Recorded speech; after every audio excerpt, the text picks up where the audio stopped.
Bapak Profesor Jalal, Bapak Ibu, teman-teman sekalian, terima kasih atas kesempatan yang diberikan. Mohon izin untuk mempresentasikan sisi lain dari daging, Kuliah yaitu tentang kuliahnya nanya? cultured meat. Iya, kuliah ya? Bapak Ibu, jurnal ini merupakan bagian dari Trends in Food Science and Ya, yang Technology, cantik ini. sebuah jurnal yang memiliki indeks Scopus dengan Terus ya, ranking Q1. Kalau kita bicara tentang cultured meat, cultured meat ini sebuah teknologi baru yang digadang-gadang akan menjadi alternatif untuk pemenuhan kebutuhan daging di masa yang akan datang. Tapi bahkan masih embrio, masih berusaha untuk disempurnakan formulasinya di laboratorium, sudah banyak sekali persepsi-persepsi negatif yang muncul menghadang keberadaan cultured meat ini. Keberadaannya yang kontroversial membuat saya memberanikan diri untuk mempresentasikannya. Judul dari jurnal ini adalah Bridging the Gap Between the Science of Cultured Meat and Public Perception, karena memang ingin menjembatani persepsi yang ada dengan keberadaan cultured meat. Ini adalah gambaran presentasi yang akan saya sampaikan berawal dari latar belakang definisi cara menumbuhkan cultured meat. CM adalah cultured meat, mohon maaf, persepsi negatif tentang cultured meat, pembahasannya, serta kesimpulannya. Bapak Ibu, latar belakang yang disampaikan adalah Stanfield 2006 mengatakan bahwa di tahun 2050 bakal ada 9 miliar penduduk dunia, di mana 90%-nya itu makan daging. Kebayangkan kalau semisal konsumsi daging itu 44 kg per orang per tahun yang masih diprediksikan akan terus meningkat. Berapa banyak populasi ternak yang harus disiapkan untuk pemenuhan kebutuhan daging tersebut? Di sini Tomiyama et al. Menyampaikan bahwa peternakan merupakan salah satu konsumen terbesar untuk daya dukung lingkungan. Maksudnya dalam halnya adalah pakan. Gerber et al. 2013 mengatakan bahwa peternakan menyumbang 14,5% emisi karbon. Belum lagi 8% penggunaan air, 30% penggunaan lahan. Bisa kebayang bagaimana kompetisi yang mungkin muncul ketika populasi ternak itu harus terus ditingkatkan ke depan. Belum lagi penggunaan antibiotik yang berakibat pada 2 juta kasus resistensi antibiotik dan juga lebih dari 23.000 kasus kematian per tahun di USA. Nah, Bapak Ibu, kalau seperti ini terus-menerus, Tomiyama et al. Semakin ingin menunjukkan sepertinya bahwa keberadaan peternakan konvensional ini memang harus dipertanyakan untuk pemenuhan kebutuhan daging di masa yang akan datang. Malah dikatakan mungkin ada alternatif lain menurunkan jumlah pemakan daging semisal, karena dengan 20% saja pemakan daging turun, 100 juta metrik ton gas yang penyebab global warming per tahun akan turun. Ini kata Springmont et al. 2018. Apakah harus menggalakkan orang untuk menjadi vegetarian? Tapi Rosenfield 2018 mengatakan bahwa kebiasaan makan itu sangat sulit untuk diubah. Jadi ini pun bukan solusi yang visible, bukan hal yang mudah untuk melakukannya. Setelah merangkum semua itu, Tomiyama et al. Mengatakan bahwa pemenuhan kebutuhan daging bisa dilakukan dengan cara yang lain, yaitu cultured meat. Apa sebenarnya cultured meat itu? Di sini disampaikan bahwa cultured meat adalah membuat daging melalui metode kultur jaringan secara in vitro, menggunakan prinsip regenerasi sel. Awalnya dengan memanen sel induk dari hewan hidup, bisa dari satellite cells, adipose tissue derived stem cell, embryonic stem cell, induced pluripotent stem cell, and mixed cell. Dan ini akan ditumbuhkan dengan cara sebagai berikut. Bapak Ibu, ketika sel induk itu dipanen, itu ada proses prekultur meliputi pemanenan stem cell dengan cara biopsi. Stem cell yang sudah dipanen selanjutnya diisolasi dan dipisahkan secara mekanik atau secara enzimatik, dilakukan seleksi terhadap stem cell dan ditransfer ke media untuk dikloning. Lalu Stem cell dari proses ekstraksi dipindahkan ke dalam media biakan yang umumnya disebut scaffold. Scaffold harus bersifat biodegradable dan edible. Stem cell pada scaffold akan mengalami proses kultivasi sehingga tumbuh dan melipat gandakan diri. Lalu, scaffold yang sudah ditumbuhi stem cell kemudian ditempatkan di dalam bioreaktor dan dibiarkan pada media pertumbuhan cepat. Proses diferensiasinya meliputi pertumbuhan dari stem cell menjadi myoblast, myotubes, dan myofibril. Sel yang telah mengalami diferensiasi kemudian ditempatkan pada wadah vakum atau cetakan. Sel akan tumbuh menjadi ribuan muscle fibers untuk memproduksi daging sintetik. Dan inilah yang nantinya akan diolah sebagaimana daging kebanyakan pada umumnya. Bapak Ibu, Tomiyama et al. 2020 juga menggarisbawahi dengan proses seperti ini, maka keuntungan yang didapatkan adalah sudah pasti waktu. Dengan waktu yang sama, memproduksi 3 patty itu sebanding dengan 9 patty menggunakan cultured meat.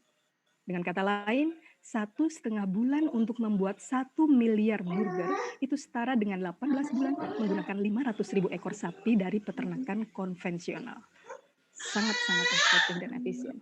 Lalu, walaupun begitu, dengan banyaknya benefit yang didapatkan dengan memproduksi daging menggunakan cultured meat, masih banyak persepsi negatif yang muncul. Apa sajakah? Dari rasa, dari etika, dari biaya, dari segi kealamiahan, dari kesehatan, dan juga identity. Kita bahas satu persatu. Untuk masalah rasa dan tekstur, ada kekhawatiran bahwa dengan memproduksi daging menggunakan sistem cultured meat itu tidak akan mendapatkan daging yang memiliki rasa sekaya daging konvensional. Daging dengan serat-serat otot serta lemak yang berpadu begitu sempurna itu tidak mungkin didapatkan dari cultured meat. Padahal secara ilmiah itu semuanya bisa diselesaikan.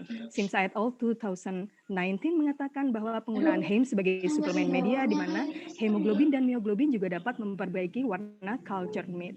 Lalu modifikasi media substrat juga dapat mendapatkan juga bisa digunakan untuk membentuk shape tertentu dari daging yang diinginkan. Apabila ingin menambahkan komponen lain seperti lemak dan lain-lain juga bisa, dan itu semuanya bisa disempurnakan terus-menerus secara ilmiah.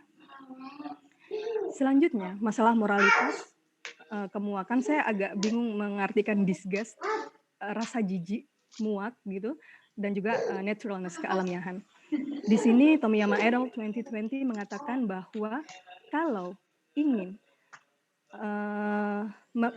ingin memberikan informasi yang berimbang tentang produk culture ini dan produk peternakan. Mereka yang mengatakan bahwa daging yang dihasilkan dari lab itu tidak alami. Yang alami hanyalah dihasilkan dari peternakan konvensional. Itu harus tahu benar bahwa peternakan konvensional juga memiliki sisi-sisi lain selain dalam tanda kutip natural tadi. Karena dia juga memberikan dampak yang cukup signifikan negatifnya terhadap lingkungan. Dengan memberikan informasi yang berimbang, diharapkan publik atau konsumen dalam hal ini memiliki pemahaman yang komprehensif sehingga bisa memberikan atau menetapkan keputusan yang objektif atas cultured meat ataupun daging dari produk peternakan. Untuk masalah biaya, bioreaktor yang tadi sebagai salah satu alat tumbuh dari cultured meat tadi, itu dikatakan satu unitnya membutuhkan sekitar 1,7 triliun. Nah, kalau kayak gitu buat apa bikin cultured meat? Emangnya bisa diterima sama masyarakat? Seperti itu pertanyaannya. Raja Gopal 2017 mengatakan bahwa penggunaan teknologi dan penghitungan yang akurat dapat menghasilkan proses produksi yang efisien dan efektif. Seiring dengan berjalannya waktu, dengan penyempurnaan formula dan lain-lain akan didapatkan sistem produksi yang pas di mana biayanya bisa ditekan sedemikian rupa untuk menghasilkan keuntungan yang sebesar-besarnya sehingga nanti didapatkan harga yang proporsional untuk tiap unit dagingnya. Nah, sekarang untuk etika sosial, ada ketakutan tersendiri bahwa kalau ada cultured meat, peternak kita pasti akan kehilangan pekerjaan. Nanti orang tidak akan mau lagi beternak. Toh sudah ada cultured meat. Tapi Stephens et al. 2018 mengatakan bahwa produksi cultured meat akan membuka lapangan kerja baru yang memiliki pendapatan lebih tinggi. Yang ingin saya tambahkan di sini adalah bahwa cultured meat dan daging hasil peternakan seharusnya nantinya akan memiliki segmen pasar tersendiri. Keduanya nanti akan menjadi kompetitor dan kompetisi di antara keduanya seharusnya dapat menjadi motivasi bagi para produsennya untuk meningkatkan kualitas dalam pemenuhan kebutuhan daging. Nah, sekarang masalah kesehatan dan keamanan. Apakah mungkin memproduksi cultured meat di laboratorium tanpa kontaminasi? Tentu saja kontaminasi itu akan selalu ada, tapi dengan pengawasan yang baik diharapkan kontaminasi itu bisa dieliminir seperti penerapan HACCP dan lain-lain. Yang kedua, ada ketakutan bahwa daging yang dihasilkan dari cultured meat ini itu bukan daging yang sehat, daging hasil laboratorium, rekayasa laboratorium, apa itu sehat. Nah, ini malah dibahas dengan sangat telak, dikatakan bahwa kalau mengkonsumsi daging merah, daging yang mengandung kolesterol, dan lain-lain, itu ditakutkan malah akan menimbulkan penyakit. Sedangkan kalau memproduksi daging menggunakan cultured meat, itu akan sangat mudah untuk mendapatkan hasil sesuai yang diinginkan. Mau daging dengan komponen apa, dengan kebutuhan apa, semuanya bisa direkayasa sedemikian rupa sehingga lebih aman dan lebih sehat untuk dikonsumsi. Yang ketiga adalah sertifikasi. Sangat diharapkan ada sertifikasi dari pihak berwenang. Kalau Indonesia mungkin seperti BPOM, kalau di sini karena ini penelitiannya di USA, jurnalnya di USA, itu mereka pakainya USDA, diharapkan dapat memberikan sertifikasi untuk produk cultured meat. Nah, yang ingin saya tambahkan di sini adalah sepertinya akan sangat sulit untuk mendapatkan sertifikasi di Indonesia, terutama terkait dengan status kehalalannya, dan perlu dilakukan penelitian lebih lanjut, terutama untuk tahu pengaruhnya secara genetis terhadap konsumen seperti apa sih? Karena di jurnal ini juga belum dibahas sama sekali tentang itu. Bapak Ibu, yang selanjutnya adalah ketidakpercayaan dalam pengetahuan. Ketidakpercayaan dalam pengetahuan ini maksudnya di sini disebutkan bahwa ketika ada daging yang dilabeli cultured meat, daging yang dibiakkan di laboratorium, sudah pasti orang akan mengernyitkan dahi, nggak jadi beli apaan ini. Tapi kalau misal diganti dengan clean meat, jadi sama-sama CM, tapi dengan bahasa yang lebih halus, istilahnya daging bersih yang dikulturkan dengan cara yang bersih, yang dibiarkan dengan cara yang bersih seperti itu. Maka tentunya itu amat sangat menarik, jauh lebih menarik bagi konsumen. Yang ingin saya tambahkan di sini adalah bahwa ada aturan dalam labeling yang tidak boleh dilanggar. Yang pertama harus informatif, yang kedua infonya harus valid, dan juga tidak ada klaim berlebihan yang bisa menyesatkan konsumennya. Nah, sekarang tentang demografi dan faktor budaya. Bapak Ibu, ada orang-orang dan kelompok atau komunitas yang memiliki alasan khusus dalam mengkonsumsi daging. Nah, alasan-alasan ini menurut Hopewood et al. 2020 itu dengan menggunakan behavioral science bisa ditelusuri motivasi manusia atau komunitas itu dalam mengkonsumsi. Apakah itu? Apakah budaya? Apakah kesehatan?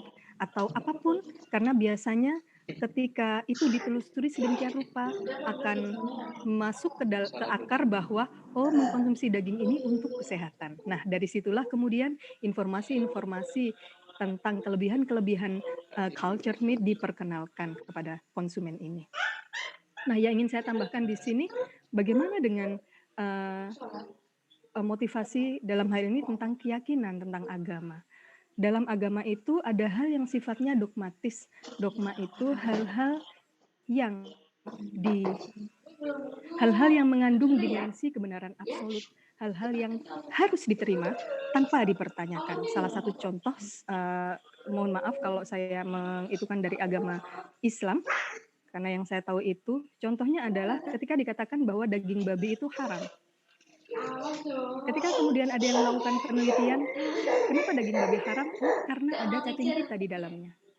Tapi ketika kemudian penelitian kemudian bisa menjinakkan atau apa kalimatnya, melenyapkan cacing pita ini sehingga daging babi itu, tidak mengandung itu lagi, apakah kemudian daging babi menjadi halal? Tidak. Ini bagian dari hal yang sifatnya dogmatis. Daging babi halal, that's it. Begitupun dengan, keberadaan culture meat. Dikhawatirkan nanti, manusia akan merasa bahwa dia sudah menjadi seperti Tuhan, karena dia bisa memproduksi sesuatu yang berasal dari makhluk hidup, bisa menciptakan seperti apa yang telah dilakukan Tuhan. Karena dalam kitab Aqidatul Awam dikatakan bahwa mukhalafatul hawadits, berbeda dengan makhluknya, itu adalah kebenaran yang absolut yang tidak bisa diganggu-gugat dan diterima dan harus diterima. Yang kedua, masalah kehalalan. Untuk asal daging, kalau dalam Islam yang namanya daging itu harus diawali dengan penyembelihan yang sesuai dengan syariat untuk binatang yang hidup di darat dengan kriteria tertentu.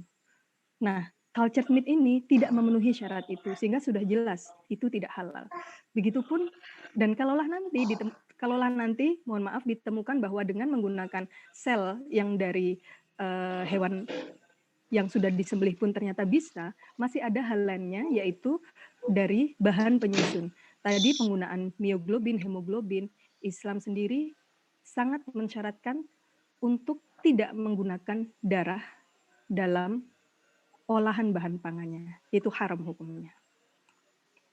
Nah, Bapak Ibu, setelah menyebutkan semuanya tadi, Tomiyama Edo mengakhiri jurnal tulisannya dengan mengatakan hal ini, bahwa perubahan itu perubahan itu tidak akan pernah mudah, tapi itu suatu keniscayaan.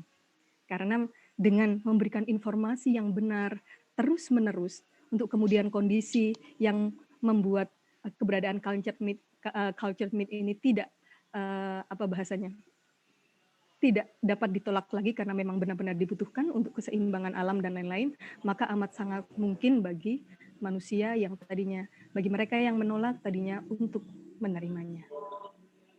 Nah, kesimpulan dari jurnal ini adalah yang pertama, produk cultured meat diharapkan untuk dapat menjadi salah satu alternatif produksi daging yang efisien, efektif, dan ramah lingkungan di masa yang akan datang, memberikan informasi yang berimbang tentang produk CM, serta produk hasil peternakan konvensional diharapkan dapat memberikan pemahaman yang baik serta mengubah persepsi negatif tentang produk CM.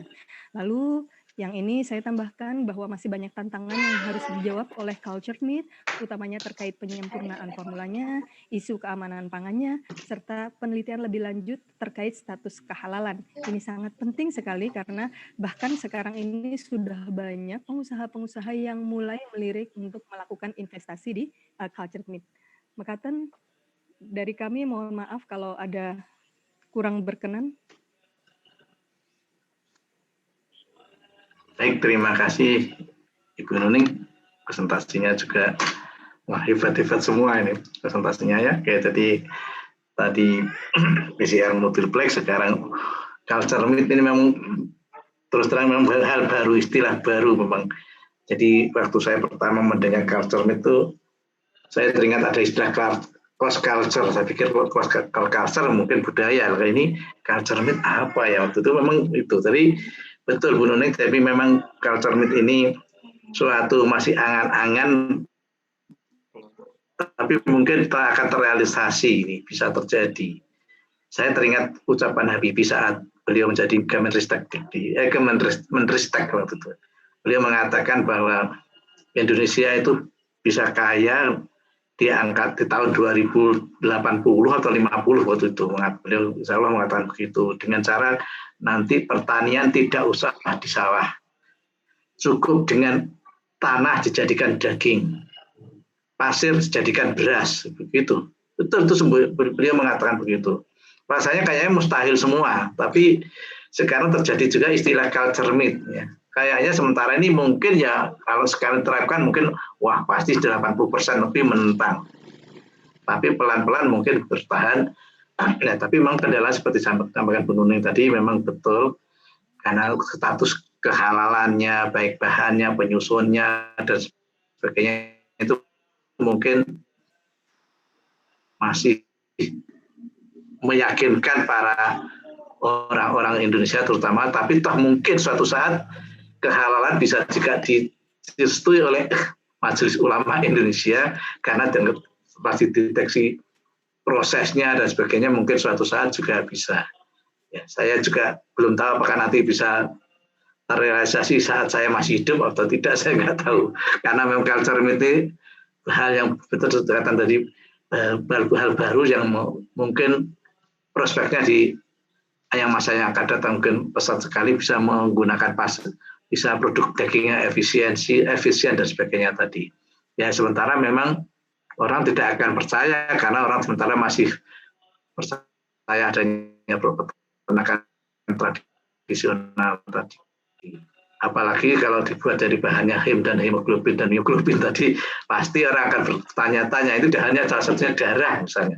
Walaupun tadi ada sel plastik dan satelit dan sebagainya itu bisa saja, tapi ya saya nggak tahu kapan terjadi bisa seperti itu ya.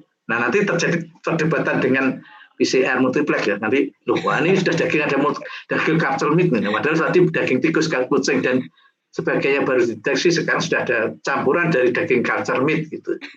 Nah, culture meatnya dibuat dari daging apa? Masih terpertentangkan lagi. Gitu. Ternyata dagingnya culture meat bukan dibuat dari, maaf kalau Amerika yang akan mengembangkan, Cina yang akan mengembangkan mungkin bukan daging sapi, tapi mungkin daging babi. Jadi culture meat dari daging babi mungkin begitu. Sel satelitnya dari daging babi mungkin begitu. Nah ini ya ini karena ilmu jadi bisa berkembang seperti itu bisa juga ya. Jadi seperti halnya sekarang kan Bapak Ibu mungkin tahu ya kalau Cina sekarang sudah mau membuat matahari buatan, bulan buatan, ada bulan made in China dan sebagainya itu. Rasanya kayaknya mustahil, tapi kenyataannya juga sekarang sudah dimulai. 4 Oktober kemarin sudah dideklar oleh China dia mampu membuat matahari buatan dengan kekuatan 150.000 derajat Celcius. Padahal matahari dunia sementara hanya 15.000 derajat, artinya 150.000 derajat itu 10 kali. Gitu. Ya. Nah, terkait dengan cerita tadi juga saya tertarik juga karena ya kalau sementara ini membuat culture meat itu jauh lebih efisien kayaknya tadi ya, waktu dan sebagainya. Contohnya saya tadi patty burger tadi 3:9. Berarti kan 3/3 itu bisa misalnya 60% bisa lebih efisien kan begitu. Nah, seperti itu. Tapi ya saya terima kasih Bu Nuning atas cerita yang culture meat ini. Saya akhirnya juga wah ini kalau bisa terjadi ramai juga ini ya. Tapi ya itulah dunia ya. Tapi untungnya masih kelas makanan. Kemarin kan kalau kita lihat cloning manusia yang dibuat dari ternak itu kan juga jadi tentang gitu ya. Nah sekarang kalau ini culture meat bisa terjadi, wah kemajuan pesat sekali. Ya nggak apa-apa lah, mungkin suatu saat mungkin ya pasti ada pertentangan. Contoh sederhana saja Bapak Ibu ya kalau kita lihat waktu saya masih kecil, padi yang diseleb dengan heller atau seleb itu dulu kan ditentang semua, termasuk orang tua saya dulu nggak mau makan beras seleb itu. Kalau mungkin Bapak Ibu yang angkatan lahiran 61 mungkin dengar itu, jadi tahun 67 itu 68 itu pertentangan berat itu antara beras seleb dengan beras tutu, beras ditumbuk itu. Karena beras seleb itu katanya terlalu putih, kurang vitamin B1, kemudian baunya bau oli, bau mesin, bau bensin dan sebagainya. Enak beras yang ditumbuk, dipakai lesung, pakai palu dan sebagainya. Dulu ditolak semua, tapi pelan-pelan sekarang nggak ada, kata nggak mau. Jarang sekali anak kecil sekarang makan beras yang hitam yang banyak vitamin B1-nya. Sekarang semuanya juga sudah menggunakan beras seleb. B1-nya malah dibuat bentuk vitamin terpisah, buat kapsul dan tablet ataupun apa. Saya masih ingat waktu kecil seleb itu tidak laku, malah di tempat saya yang punya seleb dibakar.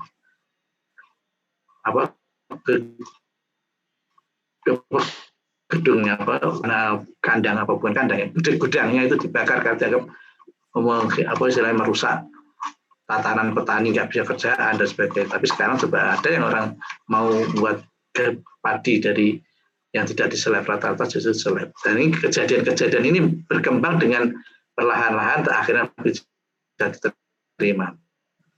Termasuk makanan fermentasi kan awal-awalnya juga ditolak karena tidak jelas bakal asal bahan-bahannya seperti contoh juga sosis nugget itu jalannya dulu kan ditentang juga, tapi sekarang lama-lama di ACC. Bapak Ibu tahu kan dulu sejarah bakwan, bakso, bakpo dan sebagainya itu memang kalau kita lihat dari sejarahnya bak itu artinya daging babi. Tapi pertama kali bakwan masuk di Indonesia kan pertentangannya sangat kuat waktu itu. Kalau itu saya ngikuti karena ya bidang-bidang agak THT daging lah. Ternyata belakang-belakang apa? Bakmi ditolak, bakwan ditolak karena bakwan bakwi asalnya dari Cina, itu daging babi. Tapi di Indonesia dimodifikasi, bakwan sekarang sudah bukan 100% sebagai babi tapi daging sapi. Bakso dulu kan bakso itu daging babi. Ya dibuat bulat-bulat itu. Sekarang di Indonesia ya mungkin 1-2 ada yang pemalsuan tadi tugasnya Mas Rasidi nanti kalau baksonya dibuat dari daging kelala dan sebagainya. Tapi sekarang dimodifikasi bakso bukan selalu dari daging babi, termasuk bakwan dan sebagainya. Nah ini saya kalau sekarang kayaknya nggak masuk akal ya kalau culture itu akan bisa berkembang, tapi mungkin ya suatu saat mungkin cucu saya atau mungkin generasi keberapa mungkin bisa terjadi. Sekarang sih, tapi dengan cerita-cerita seperti ini kan akhirnya kita tahu ke depan tuh ya bisa saja tidak peternakan tidak perlu dibuat. Makanya ada yang guyonan di Brawijaya, ada guyonan katanya peternak itu tidak usah kuliah di S1. Itu pejabat yang ngomong. Saya tanya kenapa? Karena pejabat nomor 1 di Brawijaya waktu itu guyonnya masuk peternakan nggak perlu Pak Jalal. Kenapa? Itu cukup hobi. Apa? Hobi katanya. Kenyataannya anak saya nggak lulusan peternakan, punya sapi banyak, punya burung banyak, bahkan kuda juga banyak. Jadi cukup hobi saja. Itu. Jadi para guyonnya kalau perlu peternakan ditutup. Akhirnya ya enggak gitu Pak. Dan kenyataannya nggak usah kuliah S1 juga itu cukup hobi. Jadi karena hobi itu mesti senang ya berhasil katanya gitu. Nah, tapi nanti kalau itu intermezzo itu dikembangkan ya nggak mungkin ramai kan. Tapi yang jelas nanti kalau misalnya terjadi Bu Nuning tadi menjelaskan culture terus kemudian suatu saat kalau peternak tahu sekarang gue nggak mau karena wah ini nanti saya penghasilan saya mati termasuk orang importer nggak ada yang mau pasti akan ditentang.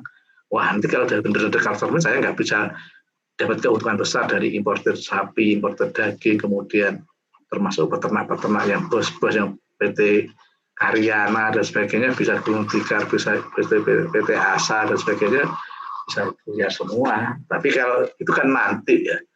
Tapi kalau sekarang kan belum, masih salah wacana semua. Tapi kalau di Amerika dan sebagainya memang sudah dibuat semacam penelitian tadi. Baik itu terima kasih Bu Nuning dari masukan juga bagus sekali dan barangkali saya beri kesempatan yang lain mungkin ada diskusi ada mungkin yang mau disampaikan silakan. Silakan kalau mau komentar barangkali mungkin mengeklaim bahwa itu tidak mungkin misalnya gitu. Atau mungkin justru saya setuju itu, tapi zaman sekarang mengatakan itu, Pak, saya yakin demo Bu Nuning. Kalau misalnya rakyat Indonesia disajikan itu dalam arti kerja peternak, nggak usah beternak aja nanti habis ini ada culture meat, mahasiswa anak-anak kita nggak sama masuk peternakan karena nanti katanya cukup hobi. Culture meat buat apa? Adanya culture meat tinggal nanti menikmati.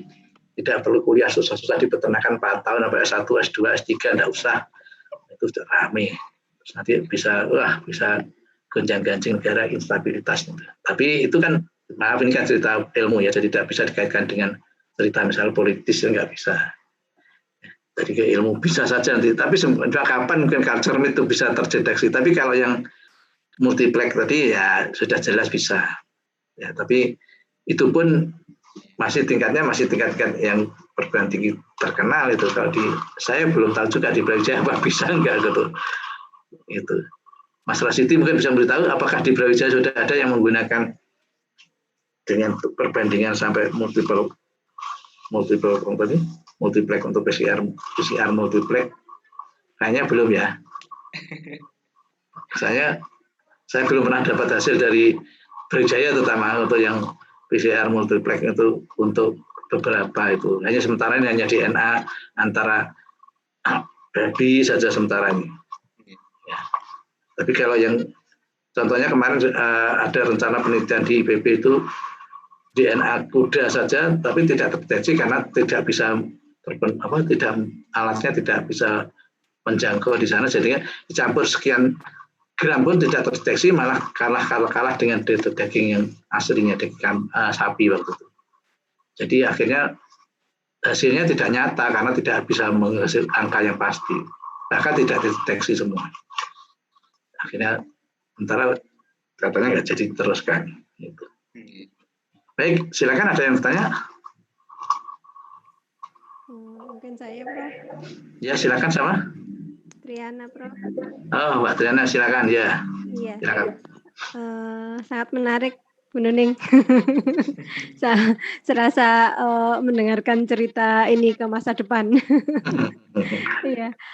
Saya yang terbayang di benak saya memang, tapi sudah dijawab sama Bu Nuning bahwa belum ada penelitian pengaruh mengenai konsumsi itu, bagaimana pengaruhnya terhadap genetik nantinya, apakah ada silang genetik atau gimana. Saya bayangannya langsung ke situ, bagaimana kalau misalnya kita makan itu ternyata ada jenis gen tertentu yang ternyata bisa merubah mungkin direproduksi atau di mananya kita jadi kita jadi raksasa, bagaimana bayangannya seperti itu sih Pak Prof.